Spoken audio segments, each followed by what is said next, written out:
Well, and the thing that, Stephanie, a lot of people have suggested since the election in talking about this is don't take the bait every day. If something is tweeted out, if an outrageous statement is made, don't set your hair on fire, to use words that Mika said earlier, but focus on the Constitution, norms and institutions. Right now we're talking about advise and consent. And I know you've talked about that as well. Mm-hmm. Joe, it's all just about, covering the hell out of this administration, right? Donald Trump obviously won the election. That does not mean he's going to get a free pass to do exactly what he wants and the media not to actively cover him. We're going to cover him every day. But as far as what we're covering, even human nature, right? The majority of things we panic about, 80% of them don't happen. Linked to your piece, Joe Scarborough just surrendered to Trump, but we never, ever will. Thank you for being in this fight with me. I was all over on Twitter. You were just like you said, we are less than 3 weeks after the election that Scarborough told us pitted fascism versus democracy, yet he has surrendered to Trump. This is the type of capitulation others engaged in, thinking it would keep the fascists from coming for them. And then, you just did the headline. You said he was Hitler. Jon Stewart mocks Mika Brzezinski, asking why they shouldn't meet with Trump. You said, given morning, Joe and Mika now sucking up to Trump, I wanted to reshare my clip. I saw it. You were fantastic when you were on Joy Reid, and you said... That was Friday. That was before the thing on Monday. Yes, you said, we will never surrender to Trump. We will take the fight to him. We will not meet him halfway on his fascism. We know who he is. More importantly, we know who we are. That's the important thing. It didn't change who we are, what happened with the election results, right? Right. That's the thing. I mean, look, I was on Joy's show Friday, and she asked me, what are your listeners saying? I said, the listeners are saying they want Democrats to be fighters. Thank you. They don't want any talk of compromise. And I said, I line up perfectly with my listeners. We're taking the fight to Trump. We're not meeting him halfway. There's no benefit of the doubt. There's no, let's see, maybe he's going to change. He's not. We know who he is. We know who we are. And that's the important part. We're not going to compromise our values to this guy. That's why what Mika and Joe did, especially Joe, I thought it was the onion. That's why I wrote my article. I actually thought, I was off on Monday from work. I took a day off to relax. And I saw it. I'm like, this is not real. And I'm like, it's real. So on my off day, I still wrote that article. I'm like, I have to write about this. The idea of telling us this election pits fascism versus democracy. Yeah. He literally, a week before election day, mocked those who said he was being over the top, mocking them, going, you're going to say in 3 months, Joe, you were right. We should have listened. Here we are 3 weeks later. He flies to Mar-a-Lago, kisses the ring, and says he's doing it like Neville Chamberlain in a way, peace for our time. I'm doing it to share insights. No, you're doing this for your own agenda, whatever that might be. Yeah. I don't know what it is. And in record time, Trump sends a tweet mocking them. Nikki Haley, Fox News, mocking them for how pathetic they are. And for the life of me, business-wise, Dean, I don't see how they thought this was going to help them get their liberal audience back, or this is what liberals want. I mean, yeah. I saw ratings already from the first night. Oh, yeah.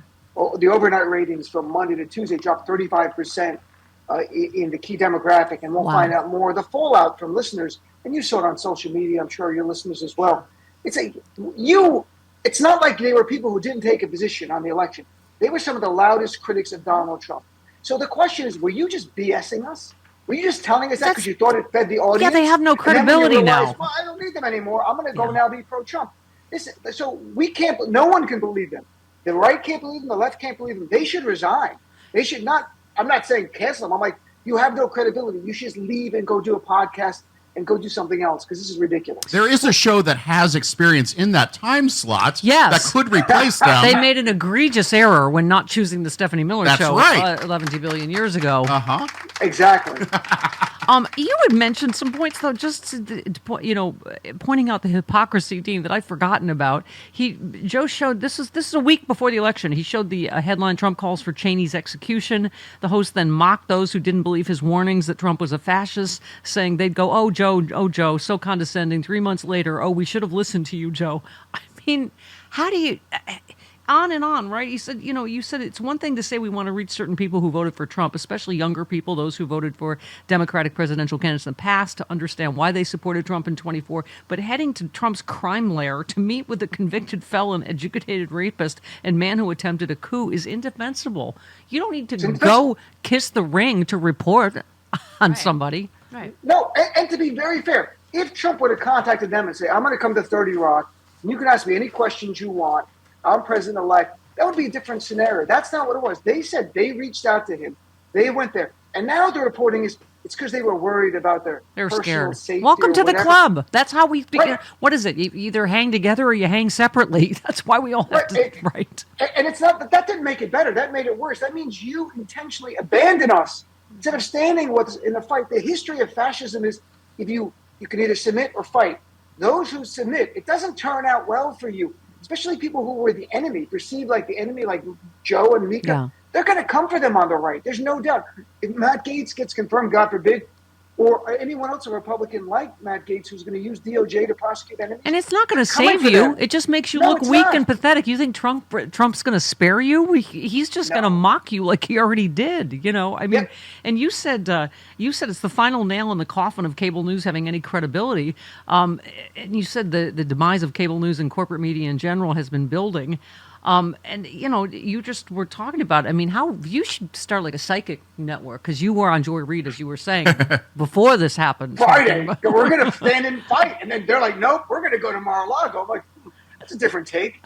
I wasn't approaching that idea. I had By the way, my listeners last night, I'm not going to Mar-a-Lago because Trump's ring.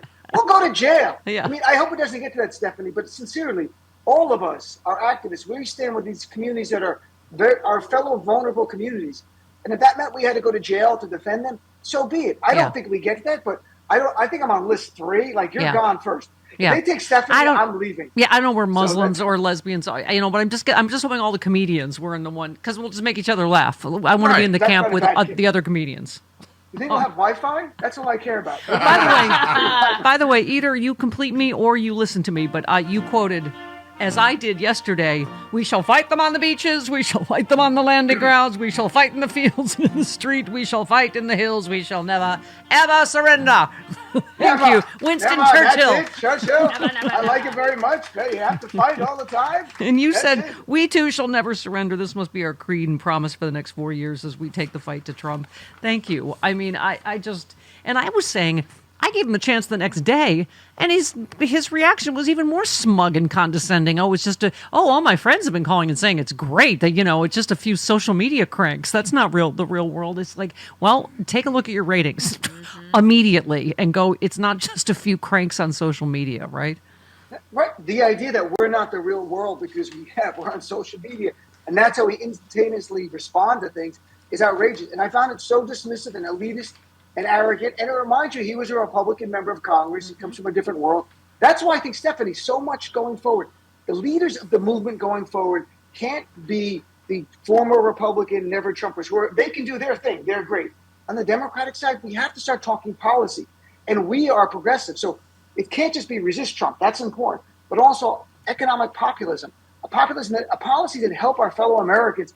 And it's going to be, in a way, class warfare like Thom Hartmann's talked about. Yeah, and you got to take the fight to them. And that's why, again, all of you progressive warriors on this, Sirius XM Progress Channel and Free Speech TV, all of our friends, because this is what we're up against: 25 focus groups and $45 million.